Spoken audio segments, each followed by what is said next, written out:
فاذكروني اذكركم واشکروا لی ولا تکفرون.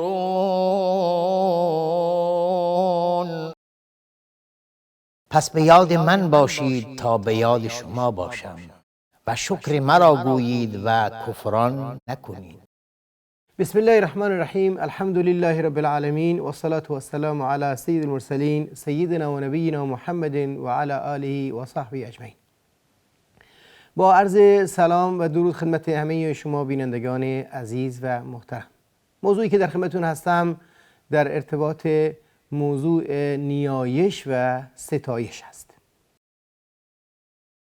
نیایش و ستایش یکی از مهمترین مقوله های دینی هست که همه ما با اون آشنا هستیم.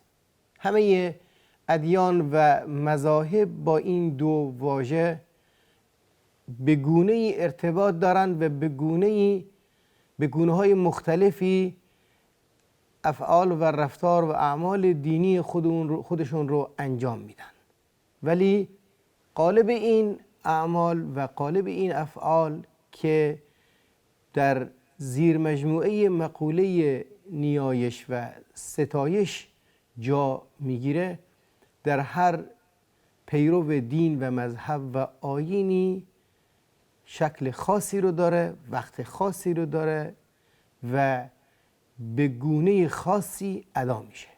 اون چیزی که ما میخوایم در این برنامه تقدیم حضورتون بکنیم اون قالبی هست که در شریعت خاتم المرسلین سیدنا و نبینا محمد صلی الله علیه و سلم برای هدایت بشریت اومده تا بر اساس اون قرب به الله حاصل بکنن، رابطه خودشون رو با پروردگار متعال برقرار بکنند و خلأ روحی و روانی خودشون رو از این راه درست و مستقیم پر کنند و نیازشون رو برآورده کنند. خاستگاه نیایش و مفهوم نیایش بر یک اساس بسیار مهم قائم هست، اساس نیازمندی. و خود نیایش خیلی از اهل لغت گفتند که از اصل نیازش یعنی نیازمندی اخذ شده است و واژه معادل اون در زبان عربی و در ضمن کتب دینی در قالب دعا مطرح است. دعا یا نیاز یا عرض نیاز یکی از نکته های مهمی هست که در زندگی انسان برجسته است. انسان ها از بدو خلقت نیازمند آفریده شدند. این نیازمندی ها به گونه های مختلفی الله متعال در درون این خلق گذاشته. همه ما انسان ها به همدیگر نیازمند هستیم و همه ما انسان ها به طبیعت نیازمند هستیم. همه ما انسان ها به موجودات زنده اطراف خودمون نیازمند هستیم. همه ما انسان ها به محیط زیستی که در زندگی میکنیم نیازمند هستیم و این نیازمندی در یک چارچوب حکیمی الله متعال خالق هستی برای هماهنگی این خلق ایجاد کرده.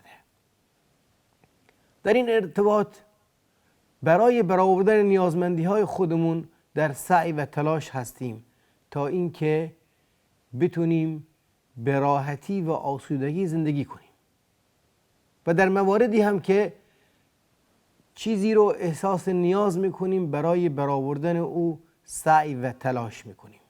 چی میخواد؟ نیاز عاطفی و روحی و روانی باشه و چی میخواد؟ نیاز مادی و جسمی باشه.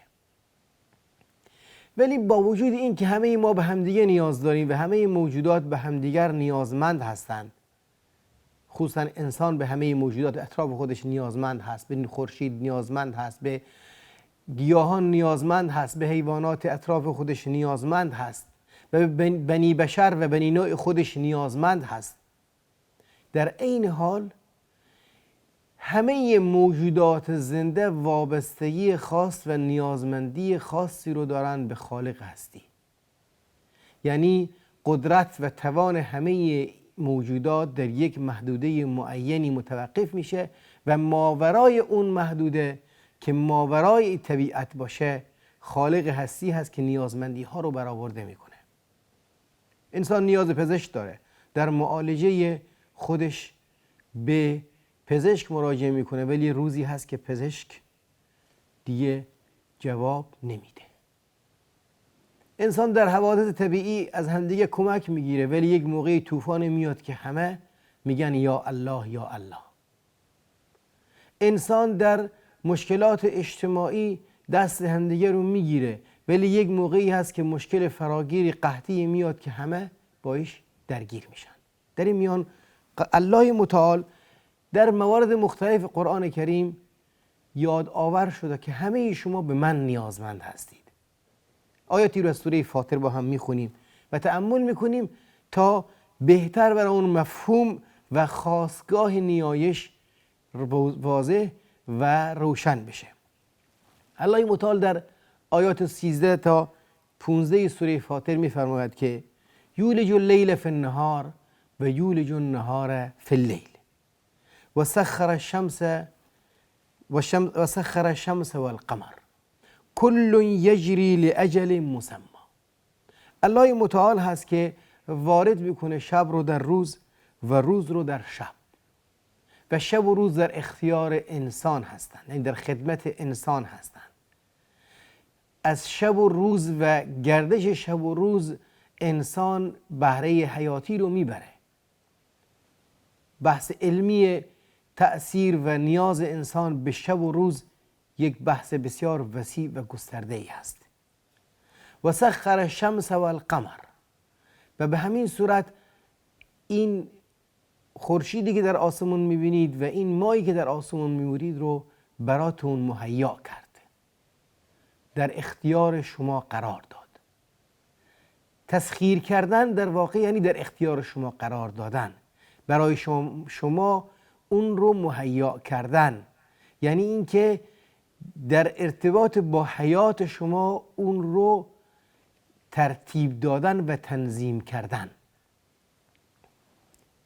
همونطوری که شب و روز مرتبط با حیات ما هست و تأثیرگذار در بهبود زندگی ما هست، به همین صورت آفتاب و مهتاب هر دوی اینها در راستای حیات و زندگی ما نقش مؤثری رو ایفا میکنند.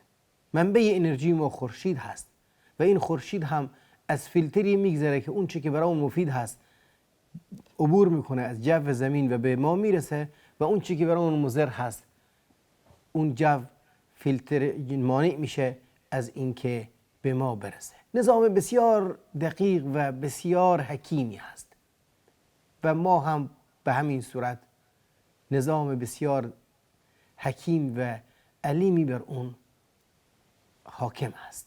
همه اینها در اختیار ما هست. کل یجری لاجل مسمى، همه اینها در یک مسیر معینی با یک اجل و محدوده زمانی معینی در حرکت هستند.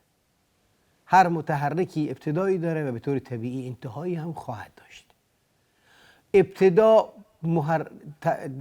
نیاز به حرکت دهنده‌ای داره و انتها هم بالاخره اون حرکت دهنده هست که براش حد رو تعیین کرده است.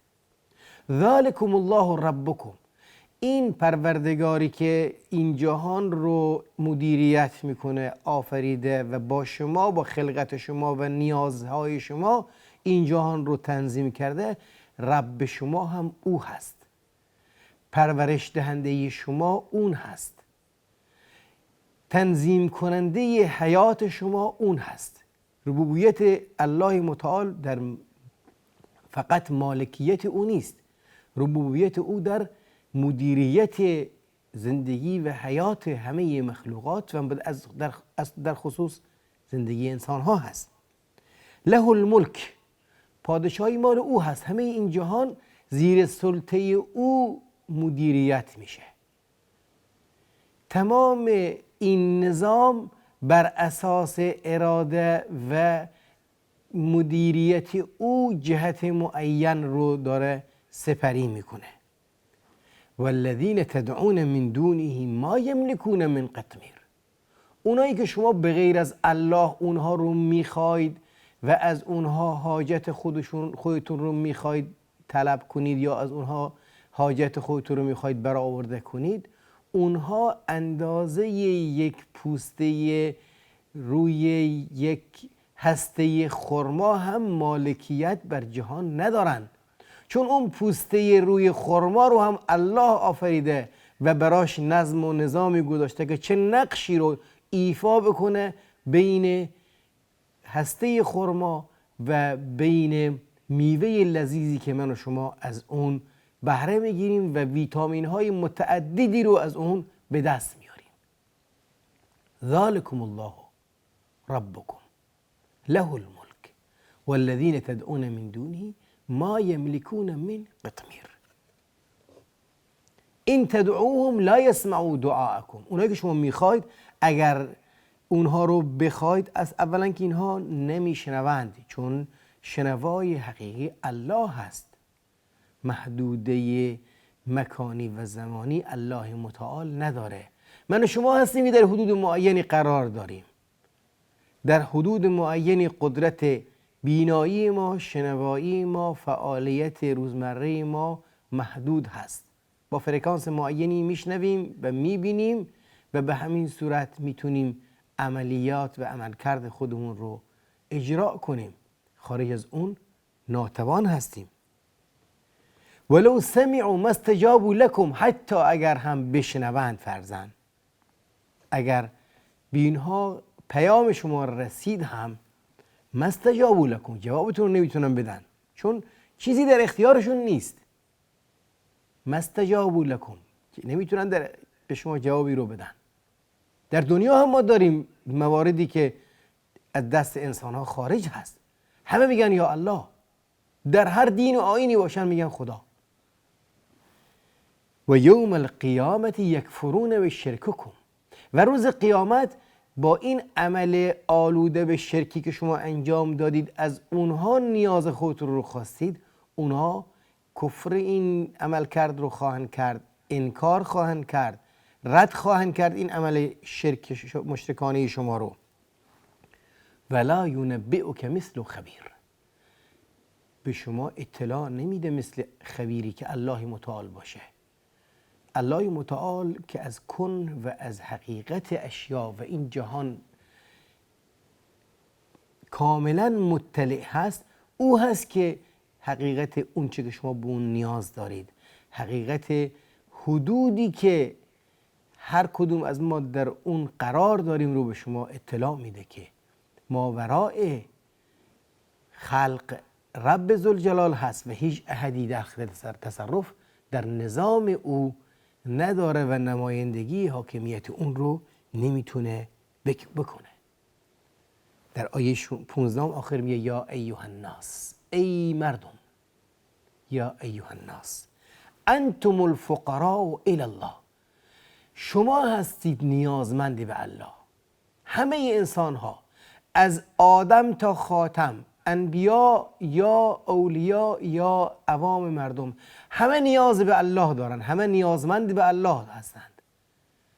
هیچ احدی نیست که قدرت و حاکمیت الهی به اون سپرده شده باشه و بی نیاز از الله باشه، یا الله اون رو بی نیاز از خودش خلق کرده باشه.